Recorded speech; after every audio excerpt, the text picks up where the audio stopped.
నమస్కారం, welcome to I dream. నేను మీ విజిత. ప్రస్తుతం మనతో పాటు ఉన్నారు ఇస్కాన్ టెంపుల్ నుంచి ప్రణవానంద ప్రభుజీ గారు. ప్రభుజీ ఎప్పుడు మనతో మాట్లాడినా కూడా ఎన్నో మంచి మంచి విషయాలను, కృష్ణుడికి సంబంధించిన విషయాల గురించి అయితే ఏంటి, కృష్ణ లీలల గురించి అయితే ఏంటి, ఆధ్యాత్మిక మార్గంలో మనం వెళుతున్నప్పుడు ఎటువంటి నియమాలు పాటించాల్సి ఉంటుంది, అసలు ఆధ్యాత్మిక మార్గంలో ఎందుకు వెళ్లాల్సి ఉంటుంది, ఇలాంటి ఆసక్తికర విషయాలన్నింటినీ మనకు తెలియజేస్తూనే ఉంటారు. ఇప్పుడు ప్రభుజీతో మాట్లాడి మరిన్ని మంచి మంచి విషయాల గురించి అడిగి తెలుసుకుందాం. హరే కృష్ణ ప్రభుజీ. హరే కృష్ణ ప్రభుజీ. ఆధ్యాత్మిక మార్గం వైపు వెళ్తే మనకు అన్ని రకాలుగా బాగుంటుంది, భగవంతుడి దగ్గరికి మనం వెళ్ళొచ్చు, మోక్షం పొందొచ్చు అని చెప్పి మాట్లాడుకుంటూ ఉంటాం. అయితే ప్రభుజీ, చాలామంది ఆధ్యాత్మిక మార్గం వైపు వెళ్ళినా, ఎన్ని పూజలు చేసినా, ఎన్ని పుణ్యక్షేత్రాలు చేసినా వాళ్ళకున్న ఒత్తిళ్ళు మాత్రం అలానే ఉంటుంటాయి. మరి భగవంతుడి సేవలో ఉన్నప్పుడు, భగవంతుడి మార్గంలో ఉన్నప్పుడు ఒత్తిళ్ళు ఎందుకుంటాయి? విముక్తి పొందాలి కదా ప్రభుజీ వాటి నుంచి. ఒక విషయం చెప్తాను మీకు. భగవంతుడి యొక్క సేవ వేరు, కోరికలతో భగవంతుడికి చేసే పూజలు వేరు. ఓకే. మనకి ఒత్తిడి పోవాలి అని అంటే ఫస్ట్ మన మనసులో ఉండే భారాలు ఏవైతే ఉన్నాయో అవి తగ్గించుకోవాలి. మీకు ఒక చిన్న విషయం చెప్తాను, అప్పుడు మీకు అర్థమవుతుంది. అలెగ్జాండర్ ది గ్రేట్ భారతదేశానికి వచ్చినప్పుడు ఒక సాధువు ఒంటిపైన బట్టలు కూడా లేవట, ఇలా కూర్చొని ధ్యానం చేస్తూ ఆనందంగా నిమగ్నం అయిపోయి ఉన్నారనమాట. అయితే ఈ సాధువు అలెగ్జాండర్ని చూసి నించోని కూడా నించోలేదట. అయితే ఆయనకు చాలా కోపం వచ్చింది. అదేంటి, నేను ఇంత పెద్ద రాజును వస్తే నించోవట్లేదేంటి అని ఆయన ఏం చేశారు, ఒక వ్యక్తిని పంపించారు. ఆయన నించోమని చెప్పు అని అన్నారనమాట. ఆయన వెళ్ళారు. నేను ఎందుకు నించుంటా అని అన్నాడు. ఈయన హాయిగా అలా మళ్ళీ తపస్సు చేసుకుంటున్నాడు అనమాట. అలెగ్జాండర్ స్వయంగా వచ్చారు ఆయన దగ్గరికి. వచ్చి ఆయనతో అన్నారట, అయ్యా నా దగ్గర ఇంత సామ్రాజ్యం ఉంది, అయినా సరే నాకు భారంగా ఉన్నది, నీ దగ్గర బట్టలు కూడా లేవు, అయినా సరే నువ్వు ఇంత ఆనందంగా ఎలా ఉన్నావు, ఇంత ఆనందం నీ ముఖంలోనే కనిపిస్తూ ఉంది, ఎందుకింత వర్చస్సు, ఎందుకింత తేజస్సు, ఎందుకింత ఆనందం నీ దగ్గర ఉంది అని అడిగారట. అయితే ఈయన అన్నారట, ఒక చిన్న రాయి, ఇంతే రాయి కింద నుంచి తీసుకొని అలెగ్జాండర్ అన్నారట, ఇది నువ్వు పట్టుకోవచ్చా? అయితే అలెగ్జాండర్ అన్నారట, ఇంత చిన్న రాయి పట్టుకోవటంలో నాకేముంది, పట్టుకుంటాను, ఇవ్వండి అని చేతిలో పెట్టాడు. అలానే పట్టుకొని ఉంచు అని అన్నారట. ఇలా పట్టుకున్నారు. గంట సేపు అయింది, 2 గంటలైంది, 3 గంటలైంది. అలా టైం పెరుగుతూ ఉండేసరికి ఆయన చేతి మొత్తం కూడా ఎంత హెవీగా అనిపించిందంటే అంత హెవీగా లాస్ట్ కింద పడేశాడు. అమ్మో నేను ఇంకా పట్టుకోలేను. అదేంటి ఇంత చిన్న రాయి నేను పట్టుకుంటాను, అచ్చేస్తా ఇంచేస్తాను అన్నావు కదా, ఇప్పుడేమైంది అని అంటే, అమ్మో చాలా కష్టం, చాలా కష్టం. చూసారా, ఒక చిన్న రాయే కొద్దిసేపటి తర్వాత ఎంత భారంగా మారిపోయింది మనకి. కానీ మనము భగవంతుడి దగ్గరికి ఎందుకు వెళ్తున్నాము? అయ్యా నాకు కొత్త కారు కొని ఇచ్చేసేయి, నాకు కొత్త ఇల్లు కొని ఇచ్చేసేయి, నాకు తొందరగా పెళ్ళి అయిపోవాలి, నాకు పిల్లలు కలగాలి, నాకు ఇంత ఆస్తి రావాలి, నాకు అది కావాలి, ఇది కావాలి అని ఇంకా భారాలు అడగడానికి మనం భగవంతుడి దగ్గరికి వెళ్ళామనుకోండి, ఎప్పుడు మనం ప్రశాంతంగా ఉండలేం. కానీ అదే స్వామి నిస్వార్థమైన ప్రేమతో, భక్తితో, భక్తి వేరు, కోరికలు కోరటం వేరండి. ఎప్పటి వరకైతే మనం భగవంతుడి నుంచి కోరికలు కోరుతామో అది భక్తి కాదు. అంటే మనసులో ఎటువంటివి లేకుండా నిస్వార్థమైన భావనతో, భగవంతుడి పట్ల ప్రేమతో కానీ మనం వెళ్తే అటువంటి వాడు ఎన్నటికీ కూడా ప్రశాంతత లేకుండా ఉండలేడు. ఆయనకి తప్పక ప్రశాంతత ఉంటుంది. ఎవరైతే నిస్వార్థమైన ప్రేమనే మనకి ప్రశాంతత, మీరు అంటున్నారు కదా, ఆ సాటిస్ఫాక్షన్ అనేది ఇస్తుంది. ఒక ఆయన అంటే చాలా తీర్థయాత్రలు చేస్తూ ఉండేవారట.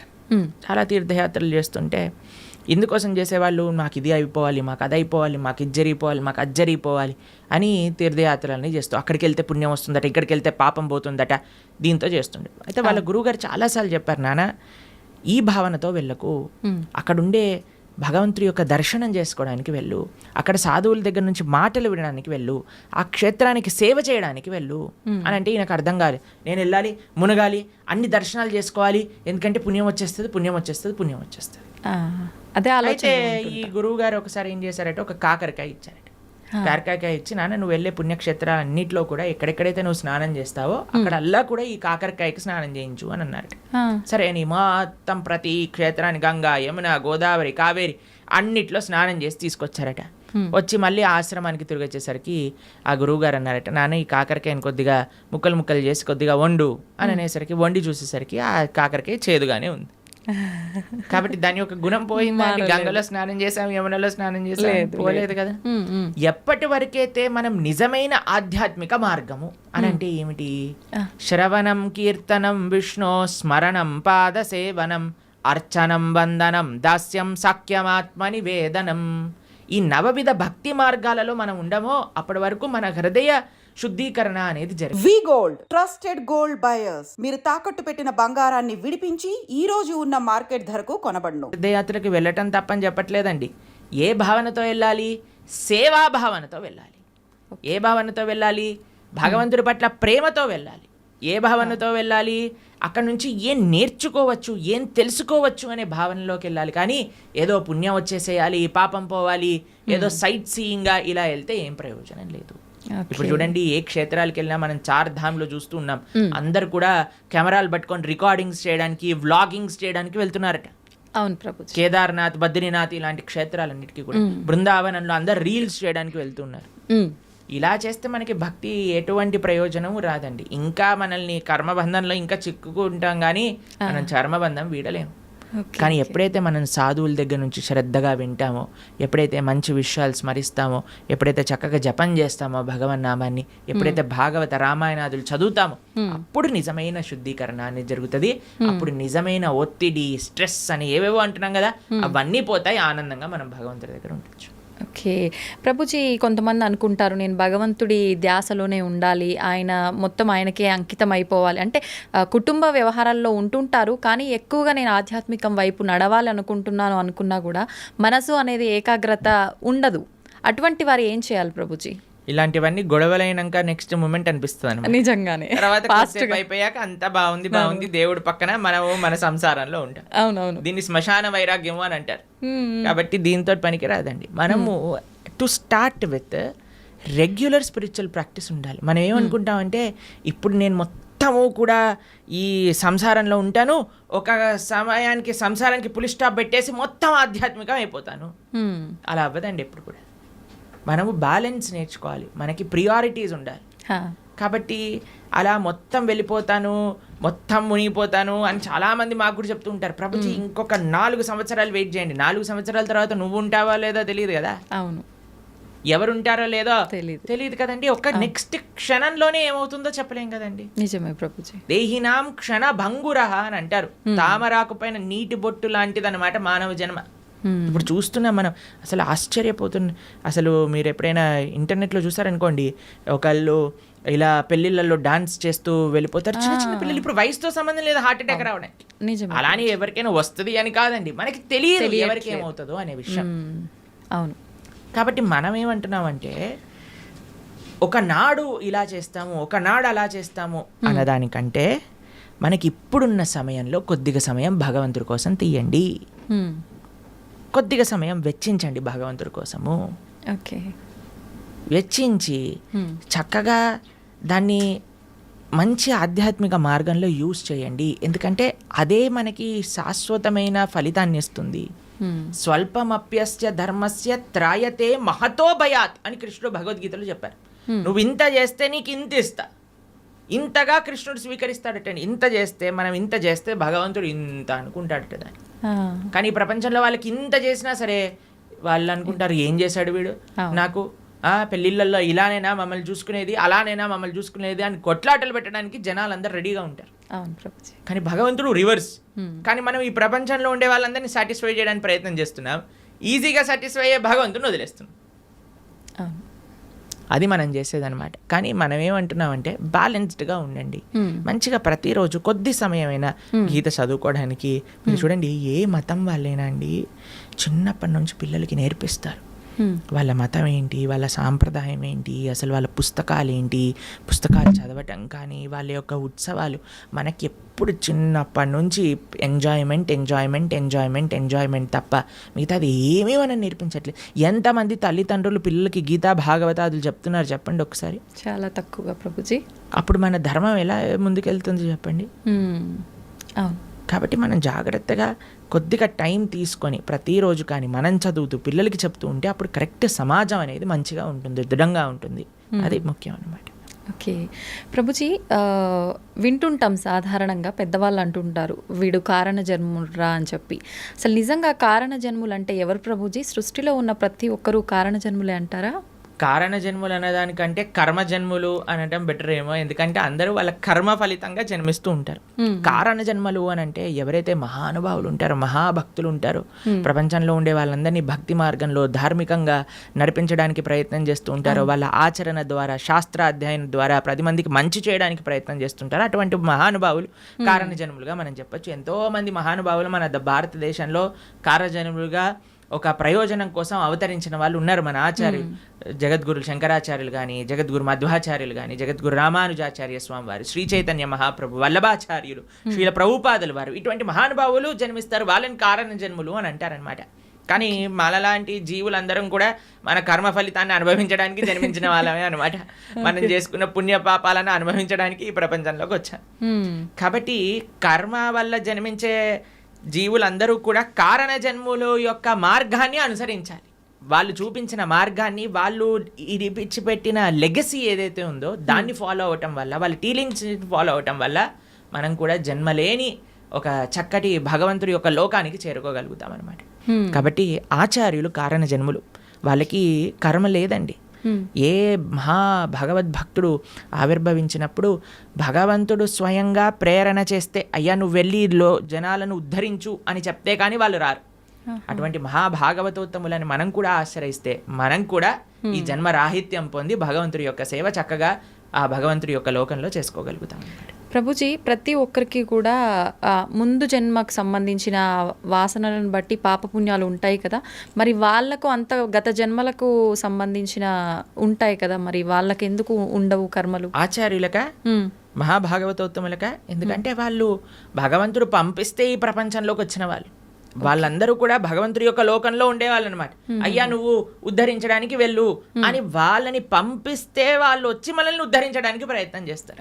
కాబట్టి వాళ్ళు ఏదో మనలాగా కర్మ వల్ల పుణ్యపాపాలు అనుభవించడానికి వచ్చిన వాళ్ళు కాదనమాట. భగవంతుడు తన యొక్క సొంత కృపతో, స్వామి నువ్వు వెళ్ళి ఈ ప్రపంచంలో ఉండే వాళ్ళందరూ కష్టపడిపోతున్నారు, పాపం వీళ్ళందరికీ ఏమి ధర్మం ఏంటి అధర్మం అంటే ఏం తెలియట్లేదు, కాబట్టి నువ్వు వెళ్ళి నీ భక్తి ద్వారా, నీ ఆచరణ ద్వారా 10 మందికి తెలియజేయి, వాళ్ళందరినీ కూడా మంచి మార్గంలో నడిపించు అని చెప్పి పంపిస్తే వాళ్ళు భగవంతుడి దగ్గర నుంచి కిందికి వస్తారు.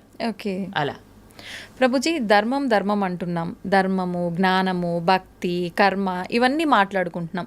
అసలు ఇవన్నీ అంటే ఏంటి? నిజంగా వీటన్నింటినీ మనం గనక వీటి కరెక్ట్ మార్గంలో గనక వెళ్ళగలిగితే వీటి ద్వారా నిజంగా భగవంతుని ఎలా చేరుకుంటాం? అసలు మీరన్న క్వశ్చన్లో చాలా టర్మ్స్ ఉన్నాయి. ధర్మము, జ్ఞానము, భక్తి, కర్మ ఇవన్నీ ఒక్కొక్క విశ్లేషణ చేయవలసిన, ఒక్కొక్క పాడ్కాస్ట్ కి సంబంధించిన టాపిక్స్ అనమాట మీరు అడిగింది. సాధారణంగా ప్రతి ఒక్కరు ఎవ్వరు నోరు తెరిచినా కూడా ఇవే జనరల్ గా డిస్కస్ చేస్తుంటారు కదా ప్రభుజీ. మన అన్నిటికంటే పెద్ద మిస్కన్సెప్షన్ ఏంటి అని అంటే, ఎవరికి తోచింది వాళ్ళు ధర్మం అనుకుంటారు. నాకు తెలిసిందే ధర్మము, అంతే, నేను ఇది ఇలా చేశాను కాబట్టి ఇదే ధర్మము, నాకు ఇలా తెలుస్తుంది కాబట్టి ఇదే భక్తి, నేను ఇచ్చేస్తాను ఇదే నాకు జ్ఞానము, నాకున్నదే గొప్ప జ్ఞానము. ఇదంతా కాదండి, చాలా సింపుల్. ధర్మస్తు సాక్షాత్ భగవత్ ప్రణీతం. ధర్మం అంటే భగవంతుడు చెప్పింది. భగవంతుడు ఏం చెప్పాడు, ఎక్కడ చెప్పాడు మీకు తెలుసా? తెలీదు. భగవంతుడు అసలు ఏం మాట్లాడారు, అసలు ఏం చెప్పారు అనే విషయం తెలుసా మనకి? భగవంతుడు చెప్పింది భగవద్గీత. మనకి బేసిక్ ధర్మం ఎవరైనా అనుకున్నారనుకోండి, అరే నాకు మన సనాతన ధర్మంలో చెప్పిన ధర్మం ఏంటి తెలుసుకుందాము అని అనుకుంటే వాళ్ళు అసలు ఏం చదవాలి? భగవద్గీత చదవాలి ప్రభుజీ. భగవద్గీత వి గోల్డ్, ట్రస్టెడ్ గోల్డ్ బయర్స్. మీరు తాకట్టు పెట్టిన బంగారాన్ని విడిపించి ఈ రోజు ఉన్న మార్కెట్ ధరకు కొనబడును. అన్నిటికంటే మెయిన్ ఫిలాసఫికల్ అండర్స్టాండింగ్, అసలు ధర్మం అంటే ఏమిటి అని తెలుసుకోవడానికి, సనాతన ధర్మం అంటే ఏమిటి తెలుసుకోవడానికి భగవద్గీత తప్పకుండా అధ్యయనం చేసి ఉండాలి. ఎంతమంది హిందువులు భగవద్గీత చదివిన వాళ్ళు ఉన్నారు చెప్పండి? ఎంతమంది అధ్యయనం చేసిన వాళ్ళు ఉన్నారు చెప్పండి? చాలా మందికి ఇంట్రెస్ట్ ఉందండి, ఎందుకంటే కాలం వాళ్ళైతే చదువుతుంటారు. మీరు అలా అనుకుంటున్నారు. మేము ఇప్పుడు భగవద్గీత నేర్పిస్తున్నప్పుడు 3rd క్లాస్ పిల్లల నుంచి 10th క్లాస్ పిల్లల వరకు ఎంతోమంది పిల్లలు కూడా భగవద్గీత పూర్తిగా అధ్యయనం చేయడానికి రెడీగా ఉన్నారు, చేస్తున్నారు కూడా. ఎగ్జామ్స్ కూడా రాస్తున్నారు. పిల్లలు నోట్బుక్ పెట్టుకొని భగవద్గీత నోట్ డౌన్ చేసుకుంటుండే పిల్లలు చాలామంది మన దగ్గర ఉన్నారు. మా యూట్యూబ్ ఛానల్లో మేము భగవద్గీత చెప్పినప్పుడు సుమారుగా 10 లక్షల మంది వీక్షించారు. కాబట్టి ఉన్నారు జనాలు, కానీ ఆ అవేర్నెస్ ఇంకా పెరగాలి. అవును, భగవంతుడు చెప్పింది ధర్మం కానీ ఇక్కడ అక్కడ చెప్పింది ధర్మం కాదు, వీడు వాడు చెప్పింది ధర్మం కాదు. భగవంతుడు చెప్పిన ధర్మానే మనం మాట్లాడాలి. ఇప్పుడు మీరు అడగచ్చు, ప్రభుజీ మరి మీరు చెప్పింది ఎందుకు మేము వినాలి? ఎందుకంటే భగవద్గీతలో చెప్పినది మాత్రమే, భాగవతాది శాస్త్రములలో చెప్పినది మాత్రమే మేము ప్రస్తావన చేస్తాం. మా సొంతంగా ఒక్కటి కూడా అటు ఇటు కల్పించి చెప్పామనుకోండి, అది ధర్మం అవ్వదు అనమాట. ధర్మం అంటే భగవంతుడు చెప్పింది ధర్మము, అది చెప్పే వాళ్ళు ధార్మికులు, దాన్ని ఆచరించే వాళ్ళు ధార్మికులు. ఇది ముఖ్యమైన విషయం అనమాట. కాబట్టి ధర్మం అంటే ఏంటి? భగవంతుడు చెప్పింది ధర్మం. భగవంతుడు ఏమి చెప్తే అది ధర్మము. ఓకే. తర్వాత రెండవ విషయం మీరు అడిగారు, ఏంటి? జ్ఞానం. జ్ఞానం అంటే ఏంటి? భగవంతుడు గురించి తెలుసుకోవటమే జ్ఞానం. ఎవరైతే భగవంతుడి గురించి తెలుసుకుంటారో, భగవంతుడు చెప్పింది భగవద్గీత అనుకున్నాం, మరి భగవంతుడి గురించి తెలుసుకోవాలంటే ఏ పుస్తకం చదవాలి? భాగవతం చదవాలి. భాగవతం భగవంతుడి గురించి చెప్పేది, భగవద్గీత భగవంతుడు చెప్పినది. ఈ రెండూ కానీ మనం చదువుకున్నాం అనుకోండి, మనకి భగవంతుడు అంటే ఏమిటి, అసలు భగవంతుడు మనల్ని ఎందుకు సృష్టించారు, అసలు మన కర్తవ్యములేంటి, భగవంతుడిని ఎలా పొందాలి, భగవంతుడికి మనకి ఉండే సంబంధం ఏంటి, అన్ని విషయాలు అర్థమైపోతాయి అన్నమాట. కాబట్టి జ్ఞానము ధర్మము ఈ రెండు మనం విన్నాం. తర్వాత మూడవది మీరు అడిగినారు భక్తి. భగవంతుడిని చేరే మార్గమే భక్తి. భగవంతుడిని చేరుకోవడానికి ఎన్నో మార్గాలు ఉన్నాయి. అన్నిటికంటే సులభమైనది, అన్నిటికంటే శ్రేష్టమైనది, అన్నిటికంటే ఆనందకరమైనది, అన్నిటికంటే సులభమైనది, అన్నిటికంటే మహోన్నతమైనది ఏదన్నా ఉంటే అది భక్తి మార్గము. తర్వాత లాస్ట్ మీరు అడిగింది కర్మ. మనం చేసే దాన్ని అన్నిటికీ కూడా మనకి రివర్స్లో మరి చేసిన దాన్ని వస్తుంది. ఇది బేసిక్ డెఫినేషన్. కర్మ ఈజ్ వెరీ కాంప్లికేటెడ్, కానీ మనం చేసిన దాని నుంచి మనం తప్పించుకోలేము. ఇది గుర్తుపెట్టుకోవాలి. మనం చేసిన పుణ్యము మనకు వస్తుంది, మనం చేసే పాపము మనకు వస్తుంది, మనం చేసిన భక్తి యొక్క సుకృతి కూడా మనతో పాటు ఉంటుంది. ఇది అర్థం చేసుకోవటం కర్మ. ఇది చాలా డీప్ విషయాలు. మళ్ళీ ఎప్పుడైనా మనకి సమయం ఉన్నప్పుడు కర్మ గురించి, జ్ఞానం గురించి, భక్తి గురించి, అలానే ధర్మం గురించి ఇంకా మనం డీప్గా డిస్కస్ చేసుకోవచ్చు అనమాట. ప్రభుజీ, భక్తి అంటున్నాం. అసలు భక్తి అంటే భగవంతుడికి శరణాగతి చేయడమే అంటారా ప్రభుజీ? సర్వధర్మాన్ పరిత్యజ్య మామేకం శరణం వ్రజ. కరెక్ట్. భక్తి అంటే భగవంతుడికి శరణాగతి చేయడం. అసలు శరణాగతి అంటే ఏంటి? స్వామి నీవు నచ్చింది చెయ్యి, నీకు నచ్చింది, నీకు ఏది కరెక్ట్ అనిపిస్తే అది చెయ్యి. ఒక బేసిక్ ఆస్పెక్ట్ ఆఫ్ శరణాగతి ఏంటి అని అంటే భగవంతుడి పట్ల మనం డిమాండ్ చేయకూడదు, నాకు ఇది మంచిది ఇదే చేయాలి నువ్వు. అలా కాదు, అయ్యా నువ్వు ఏం చేసినా సరే నాకు మంచే చేస్తావు అని మన మనసులో ఉండే భావన. అవశ్య రక్షివో కృష్ణ, నువ్వు తప్పకుండా నన్ను రక్షిస్తావు స్వామి, నువ్వేం చేసినా కరెక్టే చేస్తావు, కాబట్టి నువ్వు నచ్చిందే చెయ్యి తండ్రి అని ఫస్ట్ అన్నిటికంటే బేసిక్ విషయం చెప్తున్న శరణాగతిలో కనీసం ఇది భగవంతుడి దగ్గర అనగలగాలి. కానీ భగవంతుడి దగ్గరికి ఇప్పుడు పూజలు, వ్రతాలు, నోములన్నీ స్టార్ట్ అయిపోతున్నాయి కదా. ఈ నోములో ఇది చేస్తే నాకు ఈ ఫలితం వస్తుంది, ఏ నోము చేస్తే నాకు ఏ ఫలితం వస్తుంది, ఈ స్తోత్రం చదివితే నాకు ఇది అవుతుంది, ఆ పూజ చేస్తే నాకు అది అవుతుంది, ఇన్ని వారాలు ఇచ్చేస్తే నాకు ఇది అయిపోతుంది. సారీ సార్, ఇది భక్తి కాదు, ఇది కేవలం పూజ, ఆరాధన కాదు. పూజ చేస్తే పుణ్యం వస్తుంది, ఆరాధన చేస్తే భగవంతుడి యొక్క కృప, భగవంతుడి పట్ల ప్రేమ పెరుగుతుందన్నమాట. కాబట్టి తిరువారాధన అని మనము భగవద్భక్తి సాంప్రదాయంలో అంటాం. స్వామి యొక్క ఆరాధన అనేది యూజ్ చేస్తాం. ఆరాధన అంటే ఎప్పుడైతే ప్రేమ ఉంటుందో, అక్కడ ఎటువంటి అపేక్ష ఉండదో అది ఆరాధన అవుతుంది. కానీ నాకు ఇది కావాలి అని మనం చేస్తే అది పూజ అవుతుంది, దానివల్ల పుణ్యం మాత్రమే వస్తుంది, భక్తి రాదు. కాబట్టి మీరు అన్నట్టుగా భగవంతుడి యొక్క పూజ చేయటము లేదా భగవంతుడి యొక్క ఆరాధన చేయడం యొక్క అన్నిటికంటే గొప్ప ఫలితం ఏంటి అని అంటే భగవంతుడికి శరణాగతి చేయుట. స్వామి నేను నీ వాణ్ణి, నీకు చెందిన వాణ్ణి, నువ్వు నాకు ఏం చేసినా సరే అది తప్పకుండా కరెక్టే చేస్తావు అని భగవంతుడికి కంప్లీట్ శరణాగతి, శ్రీకృష్ణ భగవానుడికి కంప్లీట్గా శరణాగతి చేయుట, దాన్నే భక్తి అని అంటారు. చాలా కరెక్ట్గా చెప్పారు మీరు. ఆ భావన చాలా శ్రేష్టమైన భావన, అందరూ అలవర్చుకోవాల్సిన భావన అది. ప్రభుజీ, ఒక జీవి ముక్తి పొందాలి అంటే మీరు చెప్పినట్టుగా భగవంతుడికి శరణాగతి చేస్తే ముక్తి పొందొచ్చు అంటారా? అదే మార్గం భగవంతుడి దగ్గరికి వెళ్ళడానికి, భగవంతుడి యొక్క సేవ చేయడానికి మార్గమే భక్తి శరణాగతి. ఇంకే మార్గం లేదు. భగవంతుని చేరుకోవడానికి అన్నిటికంటే ఈజియెస్ట్ మార్గం, అన్నిటికంటే బెస్ట్ మార్గం ఏదన్నా ఉంటే అది భక్తియే. ఆ భక్తి తప్ప సమాశ్రితాయై పదపల్లవప్లవం మహత్పదం పుణ్య యశోమురారే భవాంబుదిర్వత్స పదం పరం పదం పదం పదం యద్విపదాం న తేషాం అని అంటారు. సమాశ్రితాయై అంటే శరణాగతి చేయటం.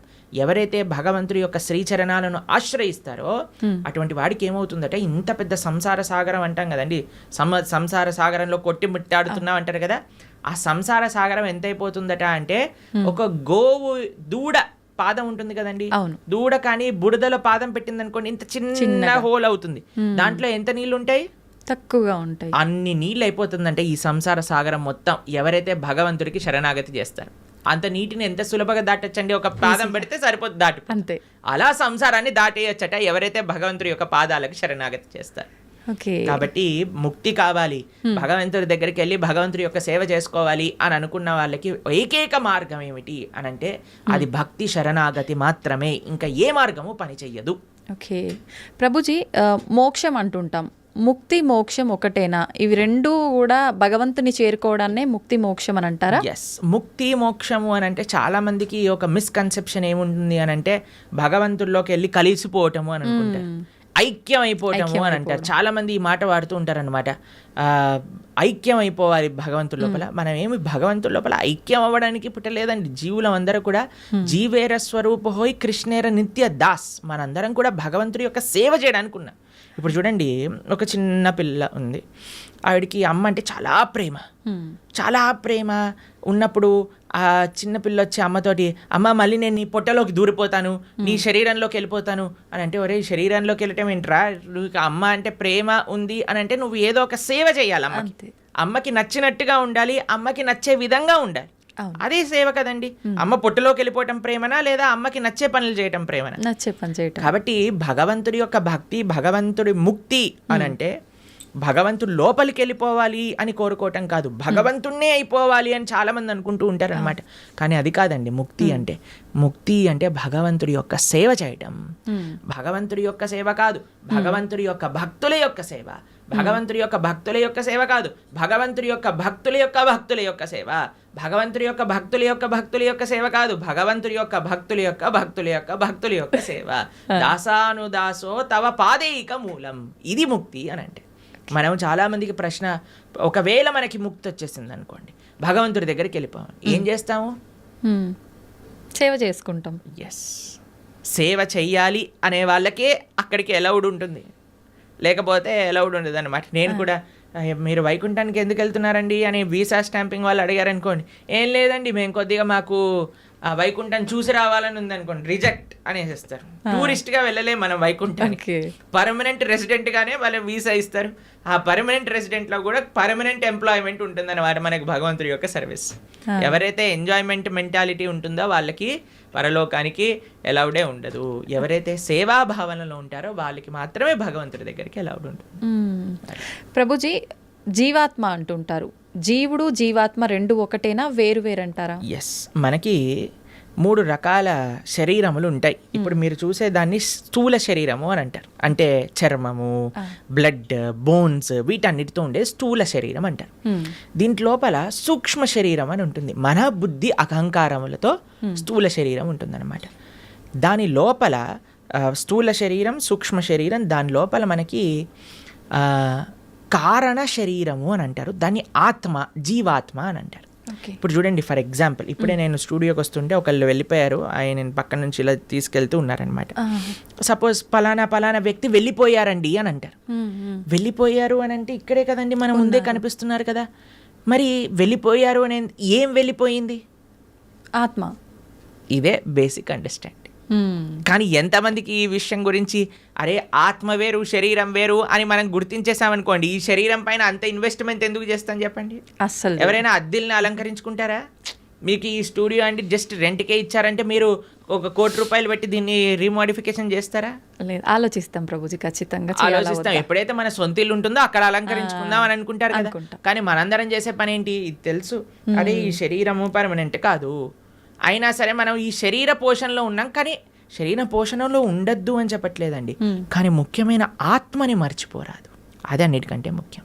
జీవాత్మ మనము అని అంటే, ఇప్పుడు చూడండి, ఇది నా చెయ్యి అంటాం, నా చెయ్యి, నా షర్ట్, నా వాచ్, నా తల, నా కళ్ళు. మరి నువ్వెవరు? నా నా నా నా అంటున్నావు కదా, మరి నువ్వెవరు అని కానీ మనం ప్రశ్న చేసుకుంటే మనకు తెలుస్తుంది మనం ఈ శరీరం కాదు. శరీరం అయితే మరి ఆ వ్యక్తి అలానే ఉన్నాడు కదా, వెళ్ళిపోయారు అని ఎందుకు అంటున్నారు? జీవులం మనం, మనందరం కూడా ఆత్మ, అదే జీవాత్మ అంటారు. కేవలం ఈ 3 కాదండి, ఇంకొక ఆయన కూడా మన శరీరంలో ఉన్నారు, ఆయన పరమాత్మ. మన హృదయంలో, హృదయ స్థానంలో 2 ఉంటారు వ్యక్తులు, జీవాత్మ, పరమాత్మ, 2. జీవాత్మ ఎప్పుడైతే పరమాత్మను తెలుసుకొని పరమాత్మకు శరణాగతి చేసి పరమాత్మ సేవ చేస్తారో దాన్నే ముక్తి మోక్షము అనేది. కాబట్టి జీవుడు జీవాత్మ 2 ఒకటే. జీవాత్మ ఒకళ్ళు, పరమాత్మ ఒకళ్ళు. పరమాత్మని తెలుసుకోవటమే జీవుడి యొక్క లక్ష్యం. ప్రభుజీ, ఒకసారి ఆత్మ శరీరాన్ని విడిచి వెళ్ళిన తర్వాత మళ్ళీ ఎంత కాలం పడుతుంది మళ్ళీ ఒక జీవిలో రావటానికి? ప్రాణం అంటే ఏమంటారు, అది ఒక కస్టమైజ్డ్ ప్రాసెస్ అన్నమాట. అది ఎవరికి ఎంతసేపు వాడు నరకంలో ఉంటాడో, ఎంతసేపు స్వర్గంలో ఉంటారో, ఎంత తొందరగా, అవన్నీ ఇంకా మనం చెప్పలేం. చాలా కాంప్లికేటెడ్ కర్మ సిద్ధాంతం అంటే. దానికి ఏం స్పెసిఫిక్ పారామీటర్స్ లేవు. మనతోటి అయినప్పుడే మనకు తెలుస్తుంది ఎన్ని రోజులు ఉన్నాం, మనం ఎక్కడ ఉన్నాం అనేది. కాబట్టి తప్పకుండా ఒక శరీరం నుంచి వదిలిపెట్టి వెళ్ళాక కొన్ని రోజులు ఆ జీవాత్మ అలానే తిరుగుతారు అని చెప్తారు. అందుకే మనము మంచి పుణ్యకర్మలన్నీ చేయడానికి ప్రయత్నం చేస్తాం. 10, 11, 12 అట్లా ఒక్కొక్కరికి ఒక్కొక్క పద్ధతులు ఉంటాయి.